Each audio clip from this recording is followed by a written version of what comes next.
Hello అండి అందరికీ. ఈరోజు ఐరన్ పుష్కలంగా లభించే గోంగూర పప్పు రెసిపీ చూపిద్దాం అనుకుంటున్నానండి. సో ప్రాసెస్లోకి వెళ్ళిపోదామా.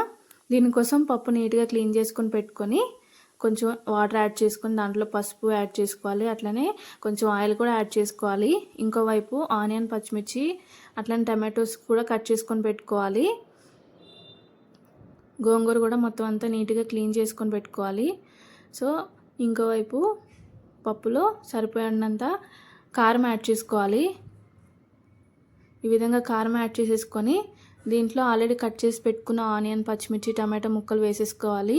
అయితే దీంట్లో కొంతమంది ముందే సాల్ట్ కూడా వేసేస్తారు. సాల్ట్ వేస్తే పప్పు అనేది తొందరగా ఉడకదు. సో మనము అంతా ఉడికిన తర్వాత దించుకున్న తర్వాత రుబ్బుకునేటప్పుడు వేసుకుంటే సరిపోతుంది. ఈ విధంగా ఈ పీసెస్ అన్నీ యాడ్ చేసుకున్న తర్వాత మనం క్లీన్ చేసి పెట్టుకున్న గోంగూర అంతా దీంట్లో వేసుకోవాలి. బాగా గుంజేసుకొని వాటర్లో ఈ విధంగా యాడ్ చేసేసుకొని మూత పెట్టేసుకొని మీరు యాడ్ చేసుకున్న వాటర్ని బట్టి 4 విజిల్సా, 5 విజిల్సా, 3 విజిల్సా అనేది పెట్టేసుకుంటే సరిపోతుంది. నేనైతే 2 కట్టలు గోంగూర తీసుకున్నాను. నేను ఒక 5 విజిల్స్ వరకు ఉడికించుకున్నాను. సో పప్పు అయితే చాలా అంటే చాలా బాగా ఉడికిపోయింది.